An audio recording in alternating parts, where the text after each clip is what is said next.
அன்னைக்கு ஒரு மலையில் துக்கத்துடன் ஒரு பழைய கரடுமுரடான சிலுவை நின்றது. கடவுள் உலகத்தை இவ்வளவு காதலித்ததால் அவர் தனது ஒரே மகனை அளித்தார். அவர் மீது நம்பும் யாரும் அழிவதில்லை, ஆனால் எப்போதும் வாழ்வை பெறுவார்கள். வணக்கம், என் பேர் சுக்குகாசி அமுனியாவா. இயேசு கிறிஸ்துவின் குறுக்கு மற்றும் நீங்கள் ஒளிபரப்பிற்கு வரவேற்கிறேன். ஒரு சில வாரங்களாக நம்ம ஒரே உண்மையான கடவுள் பற்றி பேசிக் கொண்டிருக்கிறோம். நாம் இதை பற்றி பேசுவதை தொடர வேண்டும் விரும்புகிறேன். எனது இதயத்தின் ஆசை என்பது முழு உலகமும் உண்மையை அறிவது. ஏனெனில் இதுபோல ஒரே உண்மையான கடவுளை பற்றிய உண்மை அடக்கப்படுகிறது என்று, மற்றும் நமக்கு அனைத்து வகையான பொய்யான கடவுள்கள், அனைத்து வகையான சிலைகளுக்கான வழிபாடு உலகம் முழுவதும் நடைபெற்று கொண்டிருக்கிறது. அவங்க இதை ரொம்ப மதத்துக்கேற்பமாக உருவாக்குறாங்க. அதனால நீங்கள் உணர்வு பூர்வமாக இருக்கவில்லை என்றால் நீங்கள் வேறுபாட்டை கூற முடியாது. அதுக்கப்புறம் நீங்க கேட்கும் விஷயங்கள், நாங்கள் அனைவரும் ஒரே கடவுளை வழிபடுகிறோம். அவர்கள் நீங்கள் கடவுள் என்று அழைக்கும் எந்த ஒரு விஷயமும் உண்மையான கடவுள் என்று தோன்றுகிறது. சிறந்த நண்பர்களே, நீங்கள் கடவுள் என்ற வார்த்தையின் அகராதி வரையறையை சரிபார்த்தால், கடவுள் என்பது நீங்கள் வழிபடும் எந்த ஒரு விஷயத்தையும் குறிக்கிறது. ஆகையால் ஒரு மாடு கடவுளாகலாம், ஒரு ஒட்டகம் கடவுளாகலாம். நைஜீரியாவில் எங்கோ இருக்கிறதற்காக பாம்புகளும் வழிபடப்படுகிறார்கள். கடவுளாக நீங்கள் அறிய வேண்டும், பைபிள் கூறுவது போல ஒரே உண்மையான கடவுள் மட்டுமே இருக்கிறார். நாம் தொடர விரும்பும் போது தொடரும் முன் ஒரு பிரார்த்தனை சொல்லலாம். அன்புள்ள விண்ணிலக்கணக்கான அப்பா, நாங்கள் நன்றி கூறுகிறோம். எங்களை இவ்வளவு காதலித்ததற்கு நன்றி. நீங்கள் உங்கள் உள்ளத்திலிருந்து வெளியே வந்தீர்கள். நீங்கள் இந்த உலகத்தில் வந்தீர்கள் மற்றும் நமது பாவங்களுக்கு இறக்கையிலே மரணிக்க நீங்கள் குறுக்கே சென்றீர்கள். 3 நாட்களுக்கு பிறகு நீங்கள் மறுபடியும் இறந்தவர்களில் இருந்து எழுந்தீர்கள். அப்பா, நாங்கள் உங்கள் வார்த்தையை, சீரான சுதந்திரத்தின் சட்டத்தை பார்க்கும்போது உங்கள் ஆவியானது எங்களுக்கு சேவை செய்யுமாறு கேட்கிறோம். எங்கள் ஆவிக்கு, மனிதனே, உங்கள் வார்த்தை ஒவ்வொரு இருட்டிலும் ஒவ்வொரு பார்வையாளருக்கும் ஒளியை கொண்டு வருமாறு, இயேசுவே மட்டும் காணப்படவும் மகிமை பெறவும் நீங்கள் மனிதர்களை இயேசுவிடம் இழுக்க வேண்டும். இயேசுவின் பேரில் நாங்கள் பிரார்த்திக்கிறோம். ஆமென். நான் வாசிக்கிறேன். நாம் தொடரும் முன் ஒரு அல்லது 2 உரை பகுதிகளை பார்க்கலாம். ஏசாயா அதிகாரம் 44. ஏசாயா அதிகாரம் 44 வசனம் 6. பைபிள் கூறுகிறது, இதுவே ஆண்டவர், இஸ்ரேலின் ராஜா மற்றும் அவரது மீட்பவர், படைகளின் ஆண்டவர். நான் முதல் உள்ளவன், நான் கடைசி, என்னுடன் சேர்த்து வேற எந்த கடவுளும் இல்லை. நான் போல யார்? அழைக்கவும் அதை அறிவிக்கவும் எனக்காக அதை ஒழுங்குபடுத்தவும் செய்ய வேண்டும். நான் நியமித்ததிலிருந்து பழமையான மக்கள் வந்தோறும் மற்றும் வரவிருக்கும் விஷயங்களை அவற்றை அவர்களுக்கு காட்டட்டும். நீங்க பயப்பட வேண்டாம், அச்சப்பட வேண்டாம். நான் அந்த நேரத்திலிருந்து உனக்கு கூறவில்லை, அதை அறிவிக்கவில்லை என்றால் நீங்கள் என் சாட்சிகள். என்னோடு சேர்த்து வேறு எந்த கடவுளும் உள்ளதா? ஆம், வேறு எந்த கடவுளும் இல்லை. நான் எதையும் அறியவில்லை. குறிப்பு 9 கூறுகிறது, கல்லால் உருவாக்கிய சிலைகளை உருவாக்கும் அனைவரும் வெறுமை. அவர்களின் இனிமையான விஷயங்கள் பயனளிக்காது. அவர்கள் தாங்களே சாட்சிகள். அவங்க காணலை அல்லது அறியலை. அவர்கள் வெறுமையாக உணர வேண்டும். ஒரு கடவுளை உருவாக்கியவர் அல்லது எதற்கும் பயனளிக்காத கல்லால் உருவாக்கிய சிலையை உருக்கி உருவாக்கியவர். நீங்கள் அந்த உரையை தொடர்ந்தால் பைபிள் கூறும் சில மற்ற விஷயங்களை நீங்கள் காணலாம். விஷயங்களை உருவாக்குமவர்கள் அவங்களுக்கு தலைவணங்கி அவங்களை வழிபடுறாங்க.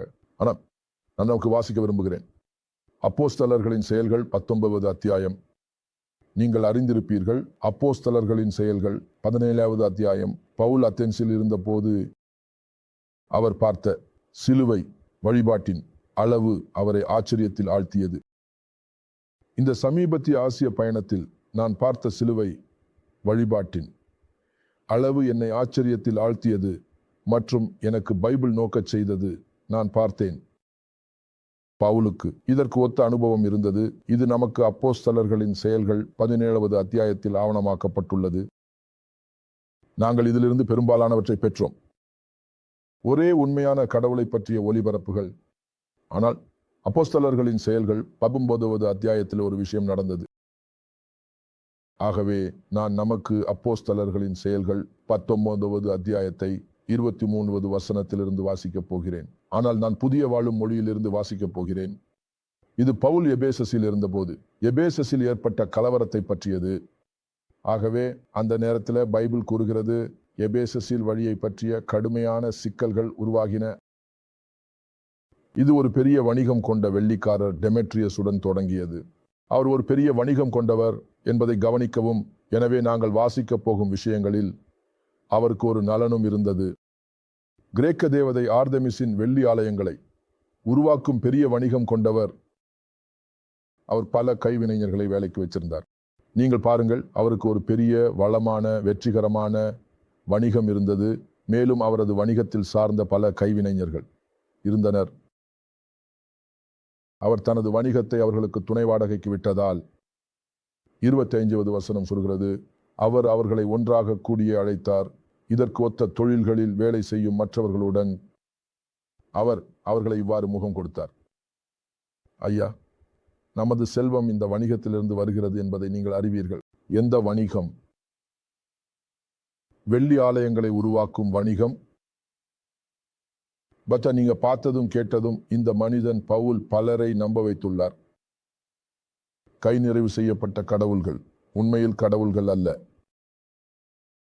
அவர் இதை எபேசஸில் மட்டுமல்லாமல் முழு மாகாணத்திலும் செய்துள்ளார். நிச்சயமாக நான் எங்கள் வணிகத்திற்கு பொதுமக்களின் மரியாதை இழப்பை பற்றியே பேசவில்லை. நான் மேலும் கவலைப்படுகிறேன். மகத்தான தேவதி ஆர்தெமிஸின் கோவில் தனது தாக்கத்தை இழக்கக்கூடும்.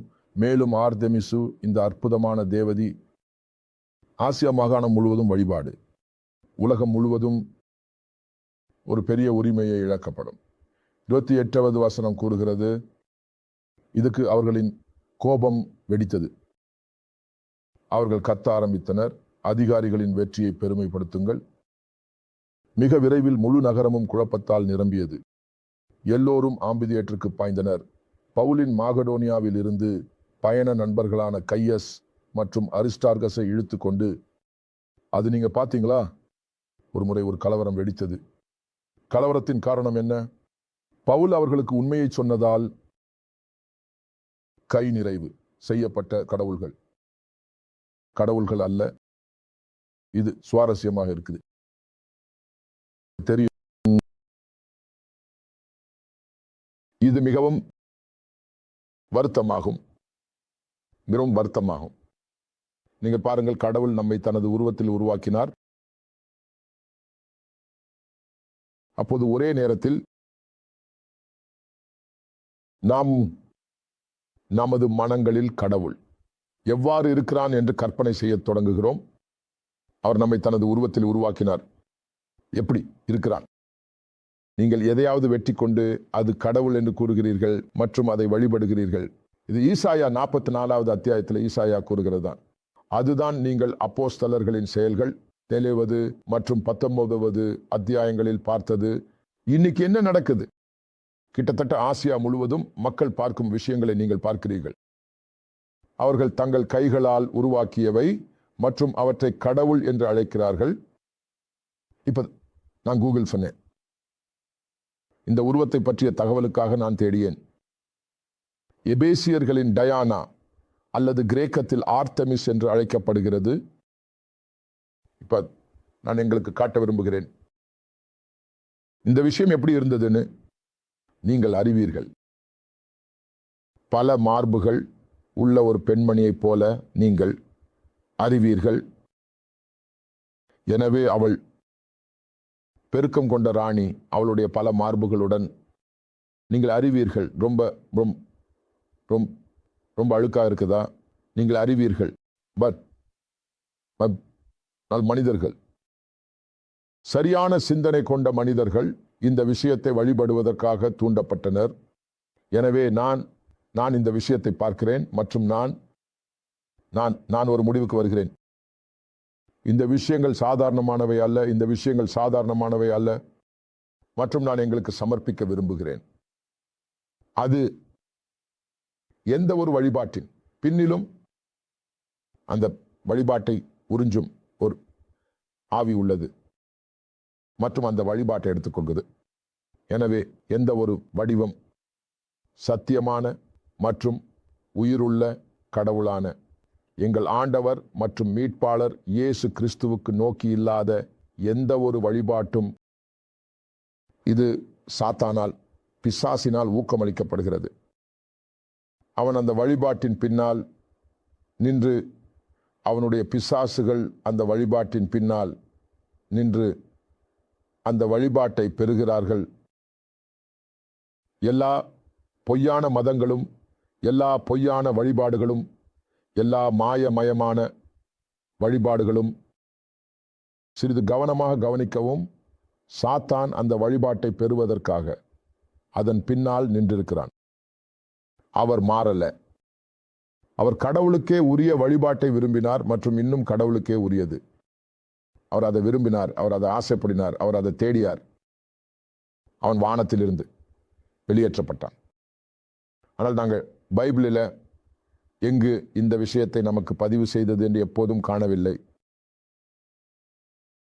சாத்தான் இந்த வழிபாட்டிற்கான ஆசையை நீக்கப்பட்டதாக. ஆகையால் நீங்கள் ஈசாயா அத்தியாயம் 14 பார்த்தால்,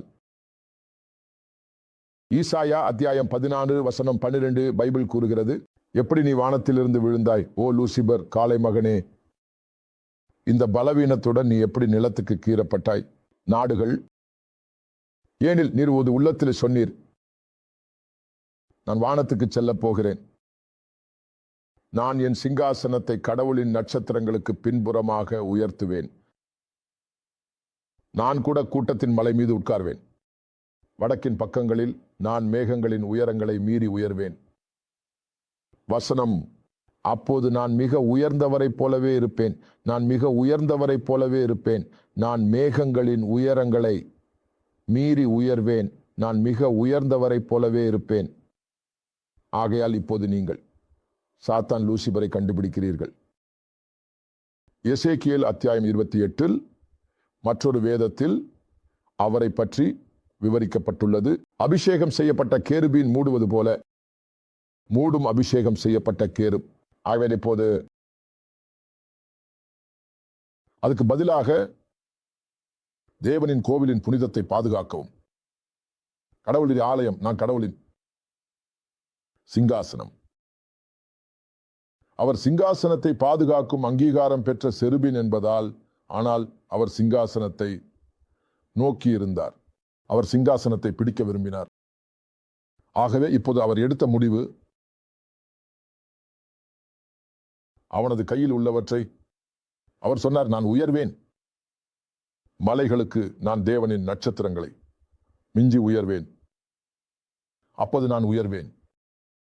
நீங்கள் அறிந்திருப்பீர்கள், நான் கூட கூட்டத்தின் மலை மீது உட்கார்வேன், வடக்கின் பக்கங்களில் நான் மேகங்களின் உயரங்களை மிஞ்சி உயர்வேன், நான் மிக உயர்ந்தவரைப் போலவே இருப்பேன். ஆகவே நீங்கள் காண்கிறீர்கள், அனைத்து வழிபாடும் தேவனுக்கே உரியது. அவரும் அனைத்து விஷயங்களின் உருவாக்குனர், காணப்படும் மற்றும் காணாதவற்றின் அவர் வழிபாட்டுக்கு உரிய ஒருவரே, அவர் புகழுக்கு உரிய ஒருவரே, அவர் அனைத்து வழிபாட்டுக்கும் உரிய ஒருவரே. ஆகவே சாத்தானை விட தேவனின் சிங்காசனத்தை பாதுகாக்க அவர் அதை நோக்கினார், அதை விரும்பினார், அதை தேடியார் மற்றும் அதை பிடிக்க விரும்பினார். ஆனால் அதுக்காக அவர் மிகவும் அதிர்ச்சி அடைந்தார். அவர் தனது நடவடிக்கையை எடுக்கும் முன் தேவன் இடைமுகம் கொண்டு வானத்திலிருந்து வெளியேற்றப்பட்டார். ஆகவே இப்போது அவர் வானத்திலிருந்து வெளியேற்றப்பட்ட போது, இது மிகவும் முக்கியமானது மற்றும் இதை நாங்கள் மிகவும் கவனமாக எடுத்துக்கொள்ள வேண்டும். நான் இதை என் முழு இதயத்துடன் சொல்றேன் மற்றும் நான் வேதங்களை காட்ட முடியும். சாத்தான் மாறவில்லை. அவரது ஆசை, இயற்கை அவரிடமிருந்து அகற்றப்படவில்லை. அவர் என்ன மாத்தினான்? இன்னைக்கு அவர் என்ன மறைக்கிறான்? அவர் தேவனுக்கே உரிய வழிபாட்டை மாற்றினான். இது இன்னைக்கு கூட அதை மறைக்கிறது. மற்றும் வரலாற்றின் முழுவதும் உருவாக்கம் முதல் வெளிப்பாடு வரை நீங்கள் ஒவ்வொரு வழிபாட்டின் பின்னிலும், ஒவ்வொரு பிதுர வழிபாட்டின் பின்னிலும் சாத்தான் அதை பிடிக்க காத்திருக்கிறான் என்பதை கண்டுபிடிப்பீர்கள். சாத்தான் ஆண்களை, பெண்களை தவறான வழிபாட்டுக்கு தூண்டி அவர்களுக்கு பின்னால் இருக்கிறான் மற்றும் அவர் அனைத்து தவறான வழிபாட்டையும் எடுத்துக்கொள்கிறான். அதுக்காக கவனமாக இருக்கவும், அதற்காக எந்த வகை தவறான வழிபாட்டில் ஈடுபட்டுள்ளவர்கள், எந்த வகை பிதுர வழிபாட்டில் ஈடுபட்டுள்ளவர்கள் பொதுவாக எதிர்மறையாக இருக்கிறார்கள். தேவனுக்கு எந்த ஒரு விஷயத்துக்கும் அவர்கள் எதிர்மறையாக இருக்கிறார்கள். ஆமென். எனவே நான் முதலில் வேத வசனத்திற்கு திரும்பி வருகிறேன். முதலில் கொரிந்தியர் 8:4 முதல் 6 வரை. ஆகையால் சிலைகளுக்கு பலியிடப்பட்ட பொருட்களை சாப்பிடுவது குறித்து நாம் அறிந்திருப்பது போல ஒரு பிதுரம் உலகில் எதுவும் இல்லை. மற்றொரு தேவன் இல்லை. ஒரே தேவன் மட்டுமே உள்ளது. இருக்கின்ற அவை கடவுளின் சிறிய எழுத்து G என்று அழைக்கப்படுகின்றன. சொர்க்கத்தில் இருந்தாலும் சரி அல்லது பூமியிலே தேவன்கள் பலவும் நிறையவும் உள்ளன. ஆனால் எங்களுக்கு ஒரே தேவன் மட்டுமே உள்ளது. எல்லாவற்றுக்கும் அப்பா நாம் அவரில் உள்ளோம் மற்றும் ஒரே ஆண்டவர் இயேசு கிறிஸ்து. எல்லாவற்றிற்கும் அவர் மூலம், நாம் அவரால். ஒரு பிதுரம் எதுவும் இல்லையெனில் அப்போது ஆபத்து என்ன?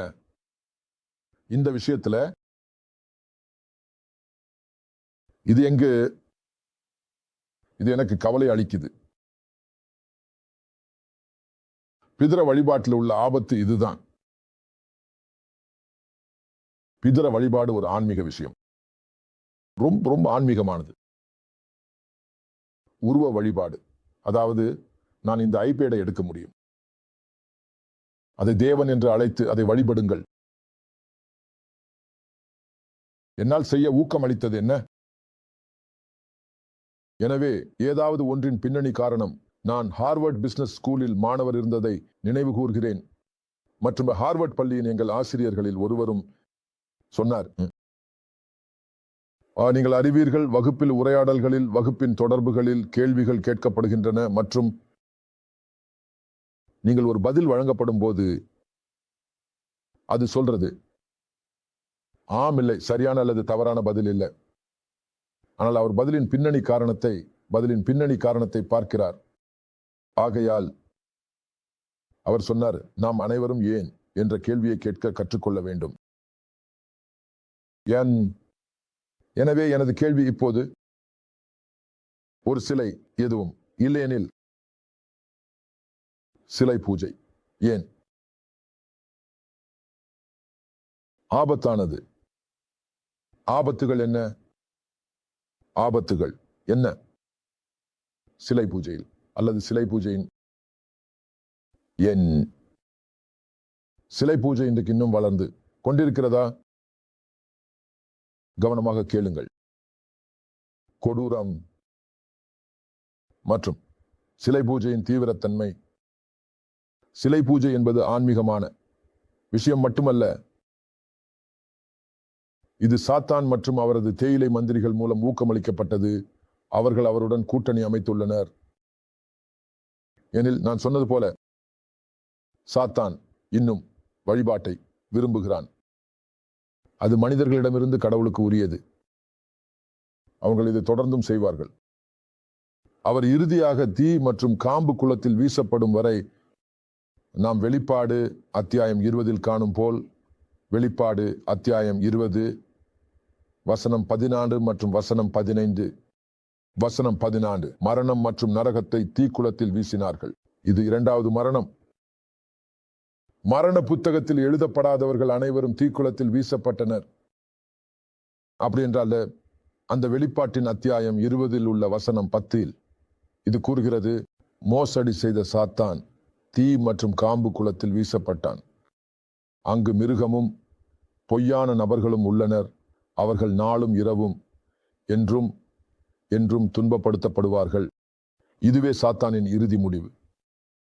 இதுவே சாத்தானின் இறுதி முடிவு. வெளிப்பாடு அத்தியாயம் 20 வசனம் 10. நீங்கள் எந்த சாத்தானிக தேயிலை தாக்குதலுக்குள்ளாக இருந்தால் நீங்கள் அதை சாத்தானுக்கு காட்டலாம். நான் உங்களின் முடிவை அறிவேன். உங்கள் முடிவை பாருங்கள். வெளிப்பாடு அத்தியாயம் 20 வசனம் 10. நீங்கள் படிக்க முடியாவிட்டால் நான் உங்களுக்காக அதை படிக்கிறேன். இது கூறுகிறது, மோசடி செய்த சாத்தான் தீ மற்றும் காம்பு குளத்தில் வீசப்பட்டான். அங்கு மிருகமும் பொய்யான நபரும் உள்ளனர். அவர்கள் நாளும் இரவும் என்றும் என்றும் துன்பப்படுத்தப்படுவார்கள். நீங்கள் அதை சாத்தானுக்கு சொன்னால் அவர் தனது காதுகளை மூட விரும்புவார். ஏனெனில் அவர் அதை கேட்க விரும்பவில்லை. ஆனால் இது சாத்தானின் முடிவு மற்றும் இது அனைத்து பொய்யான வழிபாட்டின், அனைத்து சிலை வழிபாட்டின் முடிவாக இருக்கும். உலகின் அனைத்து இடங்களில், ஆசியா, தென் அமெரிக்கா, ஐரோப்பா, ஆப்பிரிக்கா ஆகியவற்றில் சிலை வழிபாட்டை ஊக்குவிக்கும் அனைத்து தேயிலைகள், பொய்யான மதம், சிலை வழிபாடு, சிலை வழிபாட்டின் பின்னில் உள்ள அனைத்து தேயிலைகள், அனைத்து ஆவிகள், இவர்கள் அனைவரும், இதுவே அவர்களின் முடிவு. வெளிப்பாடு அத்தியாயம் 20 வசனம் 10. நான் சொல்லியது போல் சாத்தான் இன்னும் மனிதர்களின் வழிபாடு. வெளிப்பாட்டுல அத்தியாயம் 13 வெளிப்பாட்டுல அவர் இந்த வெளிப்பாடு அத்தியாயம் 20க்கு வந்து வரும் வரை அவர் விரும்புவதை தொடர்வார். நாம் இப்போது படித்தோம். வெளிப்படுத்தல் 13ஆம் அதிகாரத்தில் நீங்கள் வசனம் 1 முதல் வசனம் 10 வரை படித்தால் இறுதி வரை அது ஒரு சிறிய பகுதி என்பதை கண்டுபிடிப்பீர்கள். நீங்கள் கண்டுபிடிக்கிறீர்கள். இது எதிர்காலத்தில் ஒரு கட்டத்தில் நிகழும். மனிதர்களை ஊக்குவிக்கவும் மற்றொரு உருவத்தை உருவாக்க அந்த மிருகத்தின் உருவம், அதனால் மிருகத்தின் உருவம் உருவாகும் மற்றும் மனிதர்களிடம் மிருகத்தின் உருவத்திற்கு வழிபடுமாறு கேட்கப்படும். சிலைகளை வழிபடுபவர்கள் அவர்களுக்கு தெரியும். அவர்கள் வழிபடும் போது, சிலைகளின் வழிபாட்டில் ஈடுபடும் போது அவர்கள் தங்களை திறக்கிறார்கள். இந்த சிலைகளின் பின்னணியில் உள்ள பேய்களுக்கு மற்றும் அந்த பேய்கள் அவர்களை நுழைந்து அவர்களை வசிக்க செய்கின்றன. இது ஆபத்தின் மிகப்பெரிய பகுதியாக இருக்கலாம். ஏனெனில் அவர்கள் இந்த பேய்களால் வசிக்கப்படும் போது இது அந்த நபர்களை கடவுளிடமிருந்து மிகவும் தள்ளிவிடுகிறது. அவர்கள் உண்மையில கடவுளுக்கும் கடவுளின் அனைத்துக்கும் எதிரியாக மாறுகிறார்கள். அவர்கள் உள்ள அந்த பேய்களால் கட்டுப்படுத்தப்படுகிறார்கள். நீங்கள் கண்டுபிடிக்கிறீர்கள், ஒருவர் பரிசுத்த ஆவியின் மிகவும் வலிமையான இருப்பை கொண்டிருந்தால், அந்த நபர் எங்கு சென்றாலும் யாரிடமும் பேய்கள் உறங்கிக் கொண்டிருந்தால் அதே விஷயம் நடக்குது. அவர்கள் குழப்பமாக மாறுகிறார்கள் மற்றும் சில சமயங்களில் அழுகிறார்கள். இயேசு கிறிஸ்துவின் காலங்களில் அவர்கள் செய்தது போல. கேளுங்கள், நான் இதை முடிக்கும்போது இந்த விஷயங்கள் உண்மையானவை. ஒரு ஆவி உள்ளது. ஒவ்வொரு சிலை வழிபாட்டின் வடிவத்திற்கும் பின்னால் இது பரிசுத்த ஆவி அல்ல, இது கடவுளின் ஆவி அல்ல, இது பேயின் ஆவியாகும். மிகவும் சாத்தானிகமான தீ ஆவி. அதுக்கான நோக்கம் என்ன? அந்த நோக்கம் மக்களை தனது உடன் நரகத்திற்கு, தீயும் கல்லும் நிறைந்த ஏரிக்கு அழைத்து செல்ல வேண்டும். அவர் எங்கு போகிறாரோ அதை அவர் அறிவார். கவனமாக கேளுங்கள். நீங்கள் இருந்திருந்தால் பேய்களுக்கு, பொருட்களுக்கு, உருவங்களுக்கு வழிபாடு செய்ய தலைவணங்குவது, இன்னைக்கு இதை செய்ய முயற்சிக்கவும். சாத்தான், நான் இந்த உருவத்திற்கு இனி வழிபாடு செய்ய மறுக்கிறேன். சாத்தான், உன் முடிவை பாருங்கள். மற்றும் பைபிள் புத்தகத்தை வெளிப்படுத்தல் அத்தியாயம் 20க்கு திறக்கவும். வசனம் 10. அதையும் பேய்க்கு வாசிக்கவும். என்ன நடக்கும் என்பதை பாருங்கள். கவனமாக கேளுங்கள். கை கொண்டு உருவாக்கப்பட்ட எந்த ஒரு விஷயமும் கடவுள் அல்ல. சர்வ வல்லமையுள்ள கடவுள் கண்ணுக்கு தெரியாதவர். சர்வ வல்லமையுள்ள கடவுள் எல்லா இடங்களிலும் ஒரே நேரத்தில் இருக்கிறார். எல்லாம் வல்ல கடவுளை எதனாலும் அடக்க முடியாது. அதனால் நீங்கள் உங்கள் கையால் உருவாக்கிய எந்த ஒரு விஷயமும், நீங்கள் அறிவது போல உள்ள எந்த ஒரு விஷயமும் அதுக்கு ஒரு தொடக்கம் இருந்தால் அது கடவுள் அல்ல. அவை மனித கைகளால் உருவாக்கப்பட்டவை, கடவுள் அல்ல. நீங்கள் அவர்களை வழிபாடு செய்திருந்தால் இயேசு இன்னைக்கு உங்களை அழைக்கிறார். நீங்கள் அவரது குரலை கேட்கப் போகிறீர்களா? நீங்கள் அவரிடம் வருவீர்களா? யாரும் தனது வழிபாட்டாளர்களை காப்பாற்ற இறந்த கடவுள் இல்லை, இயேசுவை தவிர. இயேசு இந்த உலகில் ஒரு மனிதனாக வந்தார். அவர் குறுக்கில் சென்றார். அவர் உங்கள் பாவத்திற்காக இறந்தார். அவர் உங்களை மீண்டும் தன்னுடன் இணைக்கவும், அவர் ஒரே ஒருவராக இருப்பதை காட்டவும், அவர் 3 நாட்கள் கல்லறையில் புதைக்கப்பட்ட பிறகு அவர் உயிர்த்தெழுந்தார். இயேசுவை உங்கள் ஆண்டவராகவும் காப்பாளராகவும் ஏற்றுக்கொள்ள விரும்புகிறீர்களா? மீண்டும் பிறந்து அனைத்து வகையான வழிபாட்டிலிருந்து விடுபட்டு நீங்கள் இறந்தால் நீங்கள் எப்போதும் அவருடன் இருக்க வேண்டும். நான் உங்களுடன் பிரார்த்திக்க விரும்புகிறேன். நீங்கள் உங்கள் வலது கையை உங்கள் மார்பில் இப்படி வைத்தால் அதுக்கான முக்கியத்துவம் என்ன? இல்லை, நான் இதை என் முழு இதயத்துடன் சொல்லப் போகிறேன் என்பதையே இது குறிக்கிறது. எனக்கு பின்னால் இந்த பிரார்த்தனையை சொல்லுங்கள். அன்புள்ள விண்ணில் உள்ள அப்பா, நான் ஒரு பாவி என்பதை நான் அறிவேன். நான் அனைத்து வகையான சிலை பூஜை மற்றும் படங்களின் வழிபாட்டில் ஈடுபட்டுள்ளேன். நான் மன நிறுத்தம் செய்கிறேன். மன்னிக்கவும் ஐயா இயேசு. நான் உங்களை அழைக்கிறேன். என் வாழ்க்கையில் வருங்கள். என் ஆண்டவராக இருங்கள். என் மீட்பாளராக இருங்கள். உங்கள் இரத்தத்தால் என்னை என் பாவங்களிலிருந்து கழுவுங்கள். என்னை கடவுளின் குழந்தையாக ஆக்குங்கள். ஏனெனில் இப்போது நான் என் இதயத்துடன் ஆண்டவர் இயேசுவை நம்புகிறேன் மற்றும் என் வாயால் ஒப்புக்கொள்கிறேன். அந்த கடவுள் அவரை இறந்தவர்களிலிருந்து எழுப்பியுள்ளார். நான் மறுபிறவியாக பிறந்தேன். என்னை காப்பாற்றியதற்காக நன்றி இயேசு. ஆமென். வாழ்த்துக்கள். நீங்கள் அந்த பிரார்த்தனையை செய்திருந்தால் நீங்கள் இப்போது கடவுளின் குழந்தை. ஆனால் அங்கு நிறுத்தாதீர்கள். உங்களுக்கு சுற்றிலும் உள்ள எந்த பைபிள் நம்பிக்கையுள்ள தேவாலயத்திற்கும் செல்லுங்கள். இயேசு கூறினார், நம்புகிறவன் மற்றும் நீரில் முத்தமிடப்படுகிறவன் காப்பாற்றப்படும். பாஸ்டர் உங்களுக்கு நீரில் முத்தமிடப்பட வேண்டும் என்று சொல்கிறார். அதுக்கு பிறகு இங்கே திரும்புங்கள். ஒவ்வொரு ஒளிபரப்பும், ஒவ்வொரு புதன்கிழமை மற்றும் ஒவ்வொரு சனிக்கிழமையும் நாங்கள் ஒரு பிரச்சாரத்தில் இருக்கிறோம். இந்த பிரச்சாரம் என்ன? முதலாவது, நாங்கள் உலகம் முழுவதும் இயேசு கிறிஸ்துவை பற்றி அறிய விரும்புகிறோம். அவர் மனிதர்களுக்காக குற்றவாளியாக இருந்ததை பற்றி அறியவும், இந்த அறிவு இந்த முழு பூமியை மூடிய நீர் கடல்களைப் போல நிரப்ப வேண்டும் என்று நாங்கள் விரும்புகிறோம். உங்கள் பங்கு என்ன? சிறந்தது. உங்க பங்கு என்னன்னா, இந்த ஒளிபரப்பை பற்றி தகவல் கிடைச்ச உடனே உங்கள் அனைத்து நண்பர்களோட பகிருங்கள். அதை உங்கள் அனைத்து சமூக ஊடக தளங்களில் பகிருங்கள். உங்கள் நண்பர்களை ஒளிபரப்பில் சேர அழைக்கவும். அவர்கள் அனைவரும் நண்பர்களுடன் மற்றும் அனைத்து சமூக ஊடக தளங்களில் பகிர்ந்து அவர்களின் நண்பர்களை அழைக்கச் சொல்லுங்கள். அவர்களின் நண்பர்களை அழைக்க அனுமதிக்கவும். மேலும் அவர்களின் நண்பர்களை அழைக்க அனுமதிக்கவும். ஏனெனில் நீங்கள் இதை புரிந்து கொள்ளவில்லை என்றாலும் அனைத்து மனிதர்களும் நாங்கள் ஒருவருக்கொருவர் தொடர்புடையவர்கள். நீங்கள் என்ன நடக்கிறது என்பதை புரிந்து கொள்ளும் முன் நாங்கள் இந்த பூமியின் மேற்பரப்பில் உள்ள ஒவ்வொரு மனிதனுக்கும் சென்று விடுவோம். அவர்கள் இயேசு மற்றும் அவர் குற்றவாளியாக இருந்ததை பற்றி அறிந்திருப்பார்கள். அடுத்த வாரம் இந்த நேரத்துக்குள் இயேசு திரும்பி வரவில்லை என்றால் நாம் மீண்டும் இங்கு வந்து நமது பார்வையை தொடர்வோம். இயேசு கிறிஸ்து அவரது குற்றவாளி மற்றும் அவர் மனிதர்களுக்காக என்ன செய்கிறார்? கடவுள் உங்களை ஆசீர்வதிக்கட்டும். நாங்கள் உங்களை காதலிக்கிறோம். இயேசு உங்களை காதலிக்கிறார். ஒரு அற்புதமான வாரம் கழியுங்கள். கடவுள் உங்களை ஆசீர்வதிக்கட்டும். By by. ஒரு மலை மீது தொலைவில்